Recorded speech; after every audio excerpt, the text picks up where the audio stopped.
Hello friends, welcome to SSC coaching centre. दोस्तों, आज के वीडियो में बात करेंगे आयु संबंधित प्रश्नों की। आप जानते हैं आयु संबंधित प्रश्न कितना इंपॉर्टेंट चैप्टर है, उसी की बात करेंगे और इसको कैसे सरल तरीके से सॉल्व किया जाता है, क्योंकि ये प्रश्न बहुत कठिन लगते हैं बच्चों को। आयु संबंधित प्रश्न बहुत कठिन लगते हैं, लेकिन ईजी तरीके से इनको कैसे बनाया जाता है वो सीखेंगे। तो चलिए स्टार्ट करते हैं।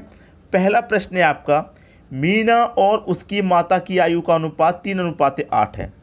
मीना और उसकी माता हो गई है, ठीक है, ये मीना हो गई, ये मीना की माता, इनका अनुपात कितना भाई?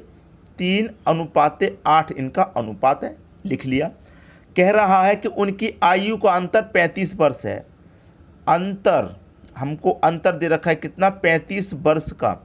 अब मैंने आपको बहुत बार यही बात बताई है कि अगर आपको अंतर दिया जाए तो अनुपातों का अंतर ले लो, योग दिया जाए तो अनुपातों का योग, गुणनफल दिया जाए तो अनुपातों का गुणा, एलसीएम दिया जाए अनुपातों का एलसीएम। जो दिया जाता है हम अनुपातों का वही निकाल लेते हैं। अब हमारे पास अंतर दिया जाए तो आप अनुपातों का भी अंतर कर लो, तो 3 और 8 का अंतर आ जाएगा कितना? 5। तो इस अंतर में अनुपात के अंतर से डिवाइड कर देंगे, 5 7 35, 7 बार जाएगा। अब 7 कमल पे 3 से कर दो 21, 7 कमल पे 8 से कर दो 7 8 56, ठीक है, 7 8 56। तो ये तो इनका अनुपात मान था, लेकिन इनकी रियल उम्र पता चल गई कि मीना की जो उम्र है वो 21 वर्ष है और माता की जो आयु है वो 56 वर्ष है। आप चाहो तो इनका अंतर करके देख लीजिए कितना आ रहा है। तो अंतर कैसे करेंगे? बड़ी संख्या में छोटी घटा देंगे, 56 में से मैं 21 घटा दूंगा, 6 में से 1 जाएगा 5 और 5 में से 2 जाएगा 3, तो कितना आ गया? 35 वर्ष का अंतर आ गया। और अंतर हमको 35 वर्ष का ही दे रखा है, लेकिन पूछ क्या रहा है प्रश्न में, उस पर ध्यान दीजिए। तो 4 वर्ष बाद उनकी आयु का अनुपात क्या होगा? 4 वर्ष के बाद आयु का अनुपात, तो देखिए 21 है इनकी उम्र, 21 में 4 जोड़ दो, 56 में भी 4 जोड़ दो, ठीक है। 21 में 4 जोड़ देंगे तो उम्र हो जाएगी 25 वर्ष, 56 में 4 जोड़ देंगे उम्र हो जाएगी 60 वर्ष। इनका क्या पूछ रहा है? इनका पूछ रहा है आपसे अनुपात, ठीक है। उम्र नहीं पूछ रहा, उम्र पूछता तो 50 और 60 हो जाता, 25 और 60, लेकिन अनुपात पूछ रहा है। तो 5 से कटाएंगे इसे 5 बार में और 5 से कटाएंगे इसको हम 12 बार में, तो 5:12 हो जाएगा भाई। इनका जो अनुपात कितना हो जाएगा? आयु का अनुपात 5:12। तो 5:12 दे रखा है पहले ऑप्शन में। ये आपके प्रश्न का बिल्कुल सही जवाब हो जाएगा और प्रश्न सभी को बहुत अच्छे से समझ में आ गया होगा। क्लियर हुई बात? अब देखेंगे अगला प्रश्न। अगला प्रश्न है आपका, एक भिन्न का अंश उसके हर से 4 कम है। यदि अंश को 2 से घटा दिया जाए और हर को 1 से बढ़ा दिया जाए तो हर अंश का 8 गुना हो जाता है। भिन्न ज्ञात करो। देखिए, मैं सबसे पहले एक चीज़ क्लियर कर दूं कि जो ऊपर वाली संख्या होती है वो होती है अंश और जो नीचे वाली संख्या होती है वो होती है हर, ठीक है, इतना समझिए। अब देखिए, जो पहला ऑप्शन है सबसे पहले हम उसे लेंगे, 4/8। पहली कंडीशन को ये सेटिस्फाई कर रहा है या नहीं कर रहा उसे देखेंगे। एक भिन्न का अंश उसके हर से 4 कम है। अंश ऊपर वाली संख्या होती है, हर नीचे वाली, तो कह रहा है अंश उसके हर से 4 कम है। जो अंश है हर से 4 कम है, ये बात बिल्कुल सही है कि जो अंश है वो हर से 4 कम है। देखिए 4 कम है, तो पहली कंडीशन को तो ये सेटिस्फाई यहाँ पर कर ही रहा है, तो कर दो। अब दूसरी कंडीशन को सेटिस्फाई करेंगे, तो यहाँ पर हमारी कौन सी भिन्न दे रखी है दोस्तों? 4/8। अब कह रहा है यहाँ पर कि अंश को 2 से घटा दिया जाए, तो अंश में से 2 घटा देंगे, ठीक है, तो बचेगा क्या हमारे पास? 2 घटाने पर 2 ही बचेगा। और कह रहा है कि हर को 1 से बढ़ा दिया जाए। अब हर है, हर को 1 से बढ़ा देंगे तो 8 में 1 बढ़ा देंगे तो 9 हो जाएगा। बढ़ा दिया जाए तो हर अंश का 8 गुना, हर अंश का 8 गुना होना चाहिए। तो ये क्या 8 गुना हो रहा है? नहीं हो रहा, तो पहला ऑप्शन गलत है हमारा। दूसरा ऑप्शन देखिए, हमें कह रहा है कि अंश उसके हर से 4 कम है, तो हमारा जो अंश है हर से 4 कम है, बिल्कुल नहीं है 4 कम, ये तो 5 कम हो रहा, तो ये गलत हो गया। अंश हर से 4 कम होना चाहिए, ये 4 कम नहीं है, ये तो 5 कम है, इसका मतलब ये भी गलत हो गया। जब 3 ऑप्शन गलत तो चौथा अपने आप सही कर देते हैं हम लोग, लेकिन आप जानते हैं चेक जरूर करेंगे। क्या है? 3/7 पहली कंडीशन है कि जो आपका अंश है वो हर से 4 कम होना चाहिए। तो 7 में से 4 कम है 3 जब भी तो आ रहा है भाई, 7 में से 4 कम हो रहा है 3 जब भी तो आ रहा है, तो 4 कम है, पहली कंडीशन सेटिस्फाई। कह रहा है अंश को 2 से घटा दिया जाए, तो अंश में से हम 2 को घटा देंगे तो 1 ही बचेगा। क्लियर है? और हर को 1 से बढ़ा दिया जाए, हर में 1 बढ़ा देंगे तो 8 हो जाएगा। तो क्या है? हर अंश का 8 गुना हो जाता है। जो हर है वो अंश का 8 गुना हो जाता है। तो अंश का 8 गुना है कि नहीं भाई, एक कमल पे 8 में करके देख लो, 8 गुना बिल्कुल दे रखा सीधा सीधा। ठीक है, तो डी ऑप्शन हमारा सही हो गया। तो हमसे कह रहा है भिन्न ज्ञात करो, वो भिन्न हमारी कौन सी है, 3/7 है, जिसमें कि अंश हर का 4 कम है। ठीक है, 4 कम है और 2 बढ़ाने पर 1, 2 घटाने पर 1 बढ़ाने पर 1/8 गुना हो जाता है। बिल्कुल सही हो गया आपका प्रश्न। ठीक है, तो प्रश्न यहाँ पर सभी को क्लियर हो गया होगा। अब देखेंगे अगला प्रश्न। अगला प्रश्न है, पिता की उम्र उसके पुत्र की आयु की 6 गुनी है। पिता की उम्र उसके पुत्र की उम्र की 6 गुनी है। ठीक है, 4 वर्ष के बाद पिता की उम्र उसके पुत्र की उम्र की 4 गुनी हो जाएगी। पुत्र और पिता की वर्तमान उम्र है। भाई ये प्रश्न बहुत अच्छा लगेगा आपको। देखिए मैं पहले यहाँ पर कर दूँ, यहाँ पर पिता है तो यहाँ पर मैं क्या कर लूँ, मान लीजिए पिता लिख लेता हूँ। ठीक है, पिता लिख लिया, बाद में पुत्र दे रखा है मैंने, पुत्र लिख लिया। अब यहाँ पर हम क्या करेंगे, प्रश्न को ऑप्शन से ही सॉल्व कर लेंगे। जैसे कि 4 है, यहाँ पर 24 है। पिता की उम्र और पुत्र की उम्र का यहाँ पर देखिए हमें दे रखा है, पहला अनुपात ले लेंगे 4 और 24 का। मान लीजिए जो पुत्र की उम्र है वो 4 है और पिता की उम्र है 24 वर्ष। ठीक है, 24 वर्ष।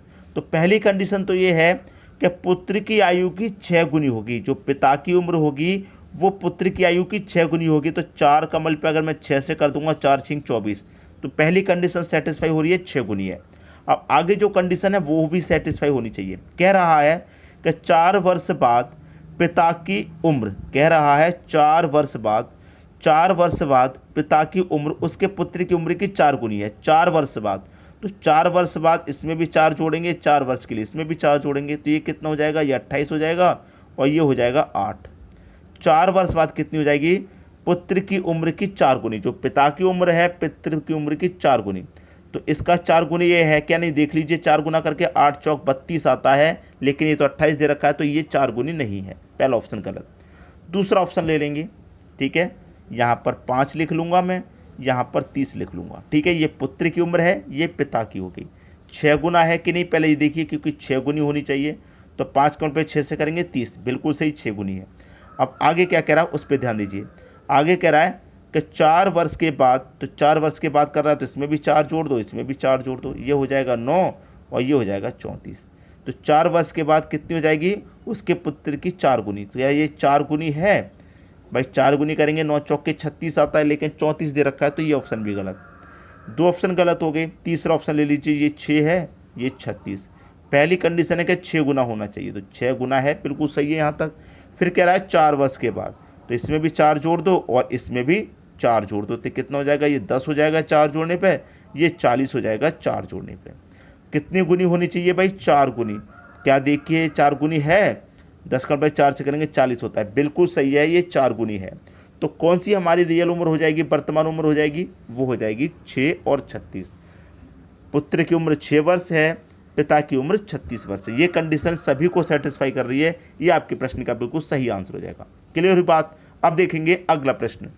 अगला प्रश्न है, विवेक से अनिल जितना छोटा है उतना ही तरुण से बड़ा है। यदि विवेक और तरुण की आयु का योग 48 वर्ष है तो अनिल की आयु क्या है। यही प्रश्न कठिन लगते हैं, मैं इन प्रश्नों को भी लेकर के आ गया। क्या तरीका रहता है अभी पता चल जाएगा। विवेक से अनिल जितना छोटा है, देखिए विवेक से अनिल, कौन, विवेक से अनिल, विवेक से अनिल जितना छोटा है, भाई छोटा है इसलिए मैं नीचे लिखा क्योंकि विवेक से अनिल छोटा है। जितना छोटा है उतना ही तरुण से बड़ा है। ये जो हमारा अनिल है ये विवेक से जितना छोटा है उतना ही हमारा तरुण से बड़ा है। भाई बड़ा है तरुण से तभी तो ऊपर लिखा गया, और विवेक से छोटा इसलिए नीचे लिखा गया। तो देखिए जितना छोटा है उतना ही बड़ा है, विवेक से ये जितना छोटा है उतना ही ये तरुण से बड़ा है। तो ये क्या हो जाएगा, आपस में बराबर होगा। मान लीजिए बराबर इसलिए होगा, अगर विवेक से ये 5 वर्ष छोटा है तो तरुण से 5 वर्ष बड़ा है, अगर विवेक से 7 वर्ष छोटा है तो तरुण से 7 वर्ष बड़ा है। तो ये क्या हो जाएगा, आपस में बराबर हो जाएगा। क्लियर है, इतना समझ में आ गया। तो देखिए विवेक से छोटा है अनिल, विवेक से छोटा है तो छोटे के लिए माइनस कर देंगे, विवेक से छोटा है अनिल। ठीक है, अब देखिए जो आपका अनिल है वो तरुण से बड़ा है। ठीक है, तो तरुण आपका अनिल से छोटा हो गया, जो नीचे है वो छोटा होगा। भाई विवेक से छोटा है अनिल, नीचे लिखा गया है, अनिल से छोटा तरुण है, तो अनिल से छोटा तरुण है, तो तरुण को माइनस कर देंगे, भाई छोटे को घटा देंगे माइनस में। और ये क्या है, आपस में बराबर है, क्योंकि बराबर ही छोटा बड़ा ही दे रखी है। अब देखिए यहाँ पर देखेंगे प्रश्न को, ए यहाँ पर भी है, ए यहाँ पर भी है, क्लियर है, ए यहाँ पर भी है, ए यहाँ पर भी है, तो ये कितना हो जाएगा 2a हो जाएगा, बराबर ये b है, ये इधर आ जाएगा तो v + t हो जाएगा। अब ये कैसे हो गया, ये पक्षांतर हो गया, मैं इधर करके दिखा देता हूँ आपको, ठीक है। जैसे कैसे, ये माइनस का a इधर जाके प्लस का a हो जाएगा, तो प्लस का a और a ये कितना हो गया, ये 2a हो गया, ठीक है। और ये माइनस का t इधर लाएंगे तो प्लस का t हो जाएगा, तो v + t हो जाएगा, तो v + t ही यहाँ पर लिखा गया है। समझ में आ गई बात। अब देखिए यहाँ पर दे रखा है हमको विवेक और तरुण की आयु का योग 48 वर्ष। किस किस की आयु का, विवेक और तरुण का योग 48 दे रखा है, ठीक है। पूछ किसकी रहा है, अनिल की। यहाँ पर कितना है, ये 2a है, विवेक और तरुण का 48 का योग है, तो हमने योग लिख लिया इनका। अब देखिए 2 से 48 को कटाएंगे 24 बार में, तो a का मान कितना आ गया, 24। और a से मतलब अनिल की आयु पूछ रहा था, तो अनिल की आयु कितनी हो गई, 24 वर्ष हो गई। क्लियर, डी ऑप्शन सही हो गया। तो बहुत अच्छे से आराम से समझ में आ गया, कठिन तो नहीं लगेगा आज के बाद ये प्रश्न आपको, ठीक है। अब देखेंगे अगला प्रश्न। अगला प्रश्न है समीर पंकज से उतना ही छोटा है। देखिए समीर पंकज से छोटा है ना, तो पंकज से छोटा है समीर, क्लियर। समीर पंकज से उतना ही छोटा है जितना कि वह रमेश से बड़ा है। जो समीर है वो पंकज से उतना ही छोटा है जितना कि वो रमेश से बड़ा है, ठीक है। जितना छोटा है उतना ही इससे बड़ा है, तो ये कंडीशन आपस में क्या हो जाएंगी, बराबर हो जाएंगी, बिल्कुल, ठीक है। अब पंकज से छोटा है समीर, तो पंकज में से समीर को माइनस कर देंगे छोटे के लिए। और समीर से छोटा है रमेश, तो समीर में से रमेश को घटा दीजिए, और ये कंडीशन आपस में बराबर है, समझा चुका हूँ, ठीक है। अब हमसे कह रहा है यहाँ पर यदि समीर की आयु 20 वर्ष है, पहले तो इनका पक्षांतर कर लीजिए आप, ठीक है। s और s 2s हो गया, क्लियर।